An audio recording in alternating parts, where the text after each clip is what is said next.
리사스와 AMD 얘기를 좀 넘어가 보면 좋겠습니다. AMD 네. 요즘 주목 많이 받는 것 같아요. 맞아요. 네, 특히 인텔이 좀 무너지는 네, 상황이 최근에 되면서 특히 많이 AMD가 그런 것 같아요. 파운드리에서 크게 삐끗하면서 뭐 AMD가 더더욱 반사 이익을 많이 받고 인텔이 있죠. 파운드리 지금 포기하는 과정으로 가고 네. 있죠. 아. 근데 뭐 이걸 생각해 보시면은 조금 옛날부터 그래도 이 업계에 봐보신 분들이라면 진짜 격세지감을 느끼실 겁니다. 한 20년 전만 해도 네. 와, 20년 전은 무슨 20년 전, 한 10년 전만 해도 AMD가 이렇게 될 줄 누가 알았겠어요, 정말. 그렇죠. 네, AMD는 이 인텔 짝퉁 만드는 회사고, 싸구려 회사인데. 거의 뭐 그런 굉장히 이미지도 안 좋고 언제 무너져도 이상하지 않다는 네. 그런 상황이었는데, 지금 시가총액이 이미 인텔을 추월한 지 오래입니다. 아, 그러게요. 그게 네. 지금 지난번에 또 한번 정리도 해주셨는데 네. AMD 영상도 보시면 또 자세히 있습니다. 근데 AMD가 인텔하고 경쟁자로 떠오르게 된 건 어떻게 그렇게 된 거죠? AMD가 사실 업력이 굉장히 긴데요. AMD가 우리가 그래서 좀 나중에 등장한 듣보잡 회사가 아닌가 하시는 분도 있겠지만은 사실 1960년대 세워졌습니다. 69년인가 세워졌어요. 이 미국의 선구적인 반도체 업체들이 60년대 초반에, 50년대 말과 60년대 초반에 세워졌으니까 그렇게 뒤지지 않아요. 굉장히 역사가 있었습니다. 그리고 원래 얘네들도 주력 제품이 메모리 칩이었어요. 메모리 반도체였고, 원래 인텔도 CPU 전에 메모리 반도체였죠. 굉장히 어떻게 보면 비슷합니다. 그래서 어떻게 보면 인텔의 사업 모델을 쫓아갔죠. 그리고 인력도 되게 비슷해요. 인력도 원래 AMD 설립한 사람이 제리 샌더스라고 굉장히 샌더스. 네, 제리 샌더스는 이 R&D 쪽으로 유명한 사람이 아니라 반도체 마케팅 분야에서 굉장히 유명한 사람입니다. 아. 반도체 이 초창기 우리 미국의 유명한 기업들이 모토로라, 페어차일드 세마이컨덕터 이런 데들이 있는데 네. 이런 데서 활약을 했습니다. 아. 특히 페어차일드가 미국 반도체 초기 쌍벽 업체 중에 하나인데 여기서 세일즈맨으로 승승장구해서 크게 올라갔습니다. 반도체 영업에 아주 엄청 잘했어요. 그러니까 저는 이분 보면은 이 삼성전자 이거 최지성 그 부회장님이 생각나는데 딴 회장님들은 주로 R&D 쪽에서 큰 분들인데 최지성 회장님 같은 경우는 그 영업 쪽에서 승승장구했잖아요. 이분도 좀 비슷합니다. 근데 이 페어차일드가 60년대 말에 요 당시에 내홍을 겪어요. 그 당시 CEO가 좀 약간 브루털한 스타일이어서 많은 내용을 겪고서 그 당시에 좀 스톡 옵션도 잘 안 주고 해서 많은 인력들이 떠났는데 그때 퇴사 열풍이 불 때 이 사람도 나가면서 엔지니어들이 샌더스 우리 같이 한번 회사 차려보지 않을래요? 당신이 도와주면 우리 할 수 있을 것 같아요. 라고 해서 나와서 만든 게 AMD입니다. 아, 그렇군요. 그래서 이 사람을 사장으로 추대하고 그러다 보니까 인텔과 비슷한 궤적을 가면서도 이미지가 좀 달랐어요. 인텔은 그야말로 기술로 승부하는 회사. 그러게요. 거기는 뭐 무어의 법칙을 선도하면서 찐 기술의 첨단 기술의 인텔이라는 이미지가 있었다고 하면은 AMD는 영업 잘해서 먹고 사는 회사. 이런 이미지가 좀 있었습니다. 그러니까 기술 면에서 아주 못한 건 아닌데 뭔가 좀 일만큼에도 막 부풀려 갖고 우리가 이래저래서 인텔보다 좋아요. 막 선전해 갖고 인텔보다 기술력이 한 반보 정도 떨어지는데 영업으로 마켓쉐어 뭐 그럭저럭 유지하는 회사 뭐 이런 이미지가 꽤 강했습니다. 아니 그래도 초기부터 AMD가 생산을 한 거죠? 그렇죠. 영업만 한 건 아니고. 이 당시엔 파운드리 모델이 없었기 때문에 다 자체 생산을 했습니다. 자기들이 반도체 설계도 하고 만들기도 하고 그렇죠. 이렇게 전체적으로 종합 반도체 기업이었죠. 그렇게 해온 거고. 근데 그러면은 초기에는 기술력이 사실 인텔한테 많이 떨어지는 상태였을 텐데 그렇게 평가할 수 있어요? 아니 많이 떨어진다고 보기는 그랬는데 이제 점점 이런 식으로 이런 식으로 좀 기술이 이 인텔 쪽이 계속 치고 나가면서 확 격차가 벌어지기 시작을 했죠. 그리고 샌더스가 아무래도 이런 식으로 영업 쪽에 중심을 두고 그러다 보니까 비용 효율이나 그런 거에 좀 더 많이 신경을 써서 R&D에 좀 덜 적극적이었죠. 그래서 인텔이 좀 기술적으로 더 견고한 이미지를 겪게 됩니다. 그런데 이게 인텔이 그 다음에 엄청나게 치고 나가게 된 것이 결국에 80년대 PC 열풍을 잘 타서였죠. AMD가 인텔이 치고 나간 게 네. 인텔 인사이드라고 붙이고 막 맞습니다. PC 팔 때. AMD도 인텔이 초기에 뭐 8088 이런 CPU 만들면서 마이크로프로세서 만드니까 우리도 따라해야지 라고 하면서 역시 75년부터 얘네도 마이크로프로세서 사업을 했었거든요. AMD도 꽤 오래 했습니다.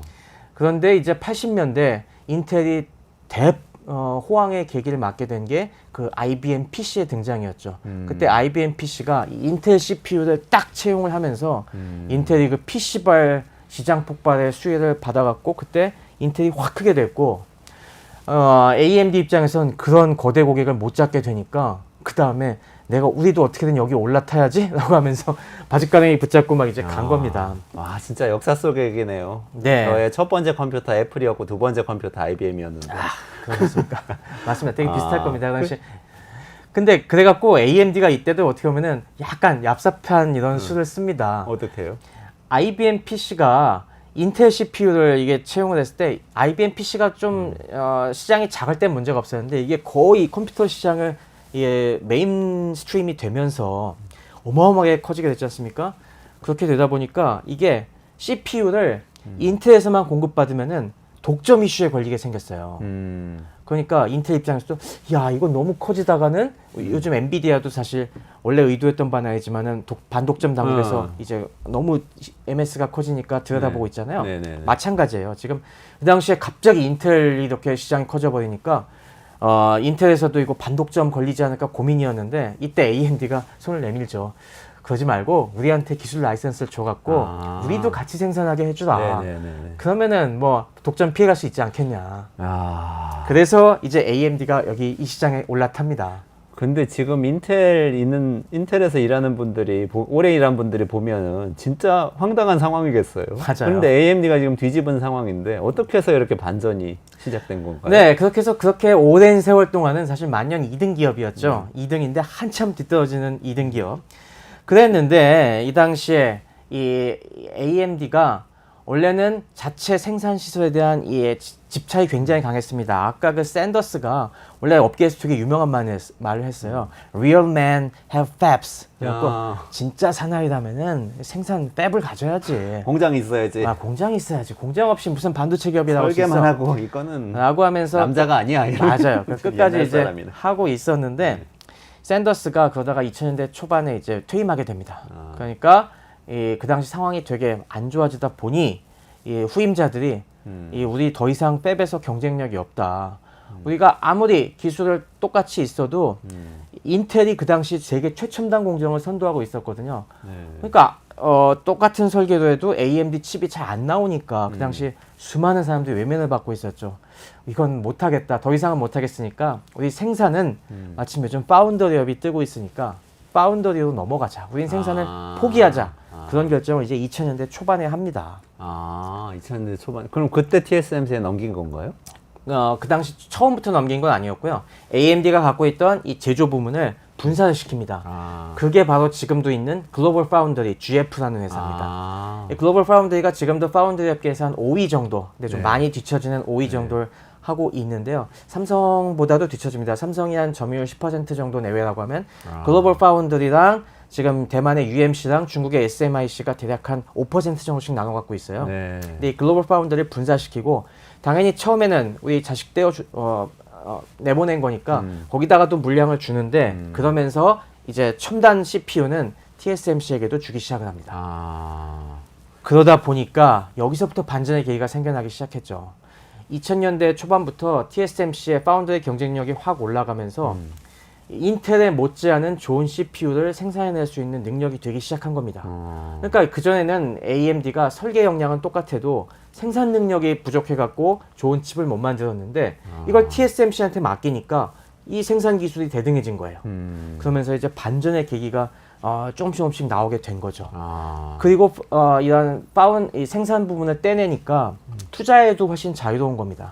그전에는 원래 이 공정 투자, 캐펙스 투자가 어마어마하게 드니까 R&D 투자가 그만큼 또 거기에 밀리고 했는데 이제는 그걸 떼버리니까 그만큼을 R&D에 더 집중하면서 기술력 향상에 이제 투자할 수 있게 된 거죠. 이게 근데 지금 다 리사수가 등장하기 전인 거죠? 전입니다. 2000년 초반이었고. 네. 그런데 딱 이때부터 이것만 갖고는 또 한계가 있었어요. 이제 새로운 리더십이 필요할 때가 됐습니다. 그리고 사업 조정도 확실하게 해야 되는데 이때 등장한 구원 투수가 바로 리사수였죠. 드디어 천재를 영입하게 되는군요, CEO로. 맞습니다. 근데 리사수가 MIT에서 박사까지 받고 그 다음에 한 1995년인가 업계로 나왔는데 처음에 나온 데는 IBM이었습니다. IBM에서 이분이 거기서도 중요한 업적을 냈는데 뭐냐면은 반도체 칩이 이 예전에는 그 안에 들어가는 요 배선이 알루미늄으로 만들었어요. 알루미늄은 전도율이 그렇게 좋지가 않은데 왜 알루미늄 쓰지라고 했는데 그 당시엔 구리를 썼을 때 요게 불순물 컨트롤이 안 돼 갖고 자꾸 이게 칩이 망가져서 알루미늄을 썼거든요. 근데 리사수가 IBM에 들어가서 이 문제를 해결합니다. 구리를 쓸 수 있는 기술을 개발해요. 그래서 이때부터 지금까지는 다 구리를 씁니다. 그래갖고 이때 IBM에서 히트를 쳐갖고 IBM에서 이때 리사수가 쫙쫙 승승장구하면서 고위 임원에 오르게 됩니다.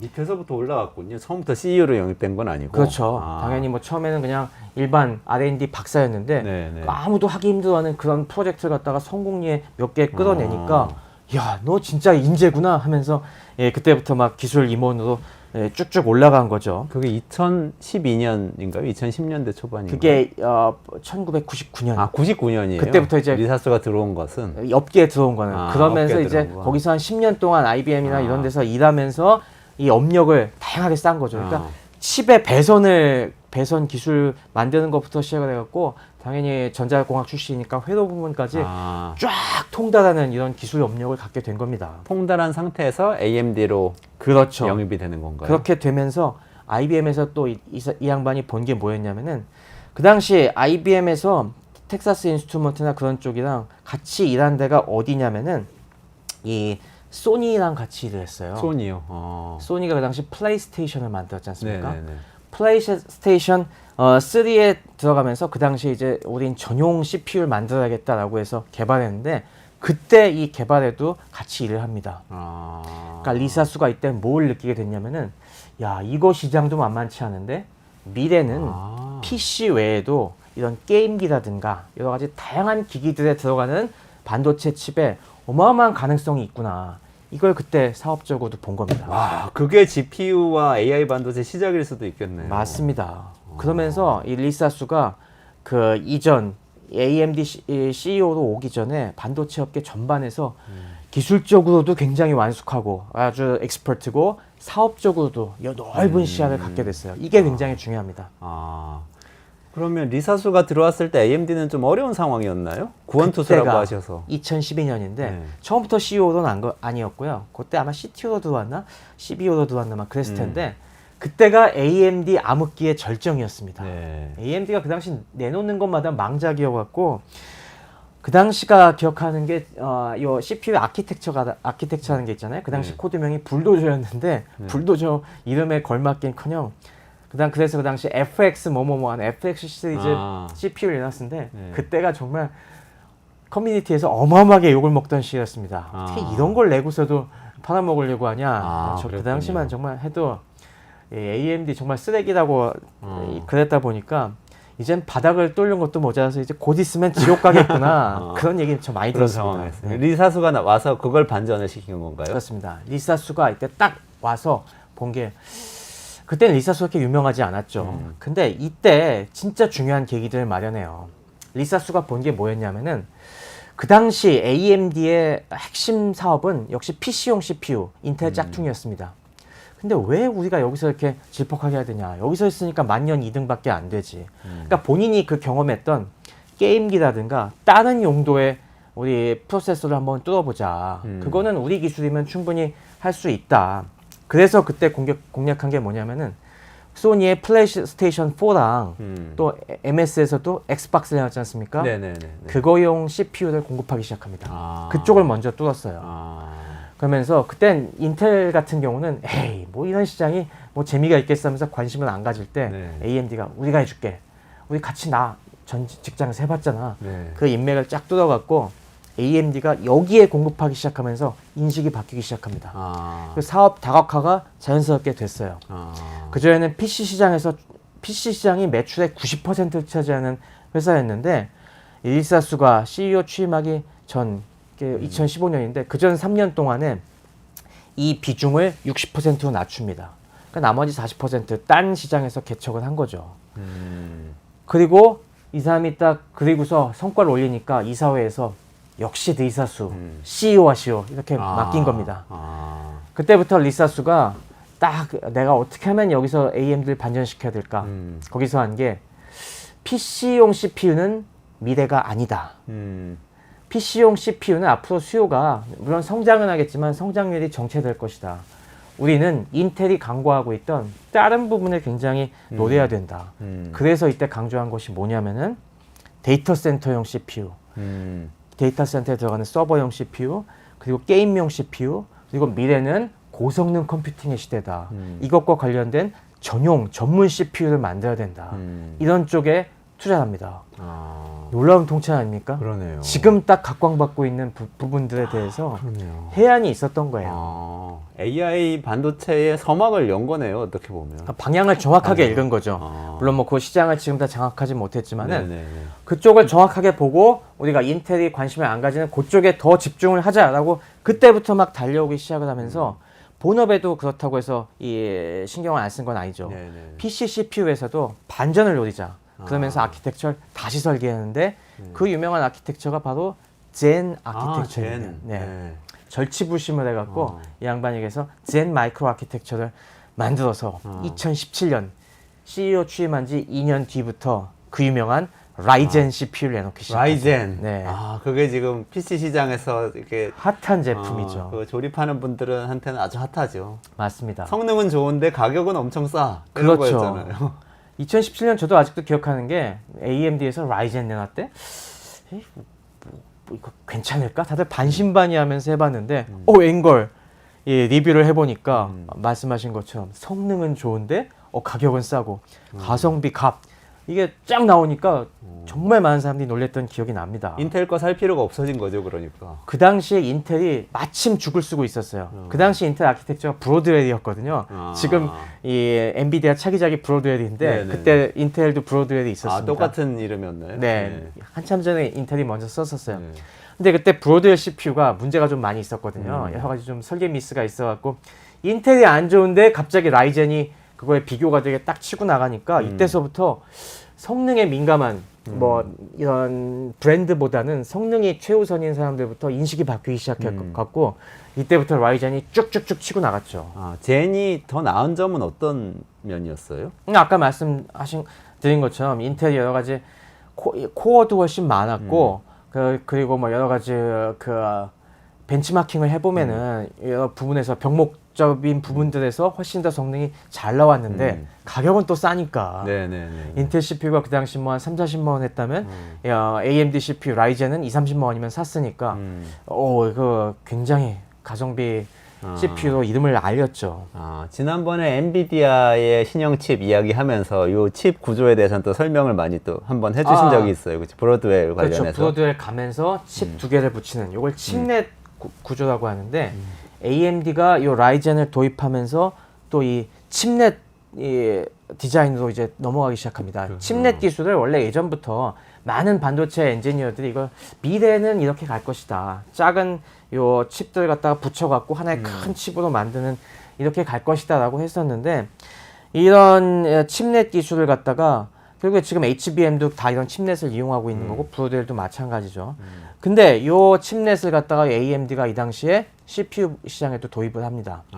이거는 라이젠부터 도입한 건 아니고 이때 AMD가 아까 말씀드린 것처럼 데이터 센터용 서버 CPU에 굉장히 역점을 두는데 그러면서 에픽 CPU를 이 서버용 라인업으로 내놓기 시작해요. 그래서 이 에픽 CPU에 이 칩넷 디자인을 먼저 도입합니다. 그때가 아마 네이플이었나 그렇습니다. 그때가 14나노 공정일 때인데 그때 이 칩넷 4개를 붙여갖고 이걸 만들어서 서버용으로 공급했는데 이것도 센세이션을 일으킵니다. 그 당시 우리가 당연히 서버용으로도 인텔 CPU가 장악하고 있었는데 AMD 써보니까 좋네 이거 성능 괜찮다. 그러니 뭐 특히 데이터 센터가 무슨 브랜드 신경 쓸 일이 있어요? 뭐 이런 거 성능 좋으면 관리 잘 되면 됐지. 그러네요. 아니 근데 생각해 보니까 2017년에 처음으로 그렇게 딱 충격을 줬는데 네. 그리 오래지 않은 시간 동안인데요. 한 7년 정도 만에 인텔을 완전히 뒤집는 걸 넘어서서 인텔은 이제 사업 거의 포기하는 데까지 그렇습니다. 가는 굉장한 역전을 이뤘네요. 그 당시가 진짜 전환점이었던 것 같아요. 그 무렵에 AMD 같은 경우는 이 생산 부문을 팹을 갖다가 떼어내고 완전히 이제 TSMC와 GF에 맡기는 쪽으로 완전히 이제 팹리스로 넘어가는 그 시기, 그러면서 이제 R&D에만 전력하면 되던 그 시기에 이 훌륭한 젠 아키텍처를 내놓으면서 훌륭한 제품들을 내놓고, 반면 인텔은 그 당시부터가 이제 공정 기술이 발전하지 못해갖고 발목이 잡히기 시작하던 시절이었거든요. 그래서 여러 가지 설계 결함 뭐 이슈도 나오고, 아까 말씀드린 것처럼 이젠 TSMC의 생산 기술이 밀리기 시작합니다. 그래서 아무리 설계를 잘하더라도 인텔 그 팹에서 그만큼 못 뽑아주는 거예요. 그러다 보니까 이게 충분한 성능이 안 되고, 이게 레가시의 발목이 잡히기 시작을 하면서 역전의 계기가 확 마련이 된 거죠. 그러면은 이 기세를 몰아서 AI 반도체. 네. 지금은 이제 전망을 해보자면 AI 반도체 전망이 가장 중요한 것 같은데, 엔비디아가 독보적이잖아요. 여기도 AMD가 도전을 해볼 수 있는 상황인가요? 그렇습니다. 왜냐면은 우리가 AMD의 뿌리에 있어 또 중요한 회사가, 아까 2000년대 이 사업 조정을 하면서 그 당시에 인수한 회사가 바로 유명한 캐나다의 ATI입니다. ATI는 옛날 엔비디아 꼬꼬마 시절에 그 당시 굉장히 그래픽 카드 업계에서 핵심 업체 중에 하나였는데, 이걸 AMD가 그 당시에 인수했어요. 그러니까 ATI부터 내려오던 중요한 GPU 설계 기술을 이 AMD는 고스란히 갖고 있습니다. 그리고 CPU도 방금 말씀드린 것처럼 PC용, 서버용 등등등 다양한 제품들을 만들어 보면서 얘들이 CPU나 GPU 다방면의 기술을 다 착실하게 갖고 있습니다. 그러니까 아직은 이제 엔비디아만큼 부족한 부분이, 지난번에도 말씀드렸다시피 엔비디아의 핵심 경쟁력은 쿠다 생태계라고 했지 않습니까? 이 쿠다 생태계 같은 그런 완전히 뒤에 개발단까지 가는 이런 충실한 생태계 전략을 갖고 있지 못하기 때문에 아직 좀 미흡한 점은 있지만은, 적어도 이런 하드웨어 요소 기술에서 엔비디아에 필적할 만한 기술력을 갖고 있는 회사로 꼽을 수 있는 곳이 바로 이 AMD인 것이죠. 그렇군요. 그러다 보니 지금 기선이 아무래도 엔비디아가 잡혀 있으니 약간 좀 후발주자로서 미흡하긴 하지만은, 역시 사람들이 믿는 거는 젠슨 왕의 오촌 리사수는 지금 경력을 보시면은 너무 화려합니다. 리사수가 들어가서 평정하지 못한 부분이 없어요. 지금 다 승승장구해왔기 때문에 이건 시간 문제다. 결국 리사수는 해낼 것이다. 라는 믿음이 사람들에게 있는 겁니다. 투자자들도. 엄마 친구 딸 리사수 박사님 해낼 것인가. 근데 리사수 박사도 이제 연세가 꽤 되신 거 아닌가요? 그러니까 생각만큼 많지는 않습니다. 69년생이니까 뭐 지금 69년생. 55세? 아직 한참이네. 네, 55세니까 지금 젠슨 왕도 60 젠슨 넘었지만, 왕은 되게 머리도 희끗희끗하고. 젠슨 왕이 61, 62 그 정도 됐는데, 그렇군요. 그 정도까지는 하지 않겠습니까? 그러니까 앞으로 한 5, 6년 정도는 더 하지 않을까. 또 지금까지 실적도 좋으니까 이사회에서 놔줄 일은 없겠죠. 그러니까 5, 6년이면은 제가 지난번 엔비디아의 우위가 3년은 갈 거라고 했지 않습니까? 3년 뒤는 장담을 못 하는 거예요. 3년 뒤는 리사수의 세상이 올 수도 있다. 리사수가 근데 사실 CPU도 그렇잖아요. 인텔이 지금 점유율은 높지만은 존재감은 AMD가 그래도 못지않게 크듯이, 그때도 점유율은 역시 엔비디아가 1위겠죠. 하지만 존재감 면에서 엔비디아의 못지않은 2위는 할 수도 있지 않을까. 저는 은근히 많이 기대하고 있습니다. 그리고 인텔 같은 위치에 엔비디아가 간다고 생각하니까 또 그럴 수도 있죠. 그렇잖아요. 엄청 옛날 기업 돼가지고 10년 뒤는 보장을 못하지만 어쨌건 3년 뒤에 지금 인텔만큼 떨어지진 않겠지만은 하여튼 그래도 그간의 수많은 역사를 써왔던 리사수의 저력과, 또 리사수가 무서운 점은 기술에 대한 이해도가 깊고, 지금 인텔이 계속 지금까지 헤맸던 이유 중에 하나가 기술을 정확히 모르는 이 경영인이 맡아오면서 삐끗했다는 얘기 많이 했지 않습니까? 또 반대로 너무 기술만 아는 그런 사람들이 너무 고집하다가 이 방향을 놓쳤다는 게 있는데, 리사수는 아까 경력에도 말씀드렸다시피 기술에 대한 이해도 깊고 사업에 대한 시야도 굉장히 좀 난 분인 것 같아요. 그러니까 겸비한 분이 앞으로 몇 년을 더 이끌어가면은 어디까지 갈 수 있을까? 정말 저는 이거 흥미로운 관전 포인트가 아닌가 합니다. 저 최승병 박사님 흥분하신 거 오랜만에 본 것 같아요. 리사수 박사님 응원합니다. 이런 분위기인 것 같은데 저도 같이 응원하겠습니다. 제가 꼭 응원하는 건 아니지만은, 저는 몇 년 전부터 리사수 다른 계기로 찾아보게 되면서 이 양반은 정말 이분이 은퇴할 때까지 우리가 꾸준히 지켜봐야겠다라는 생각을 하게 됐습니다. 지켜보아야 할 CEO 리사수 그리고 그분과 함께하고 있는 이 대만계 네트워크 이거 좀 같이 지켜보면 좋을 것 같고요. 오늘 여기까지 좀 진행해야 될 것 같습니다. 네.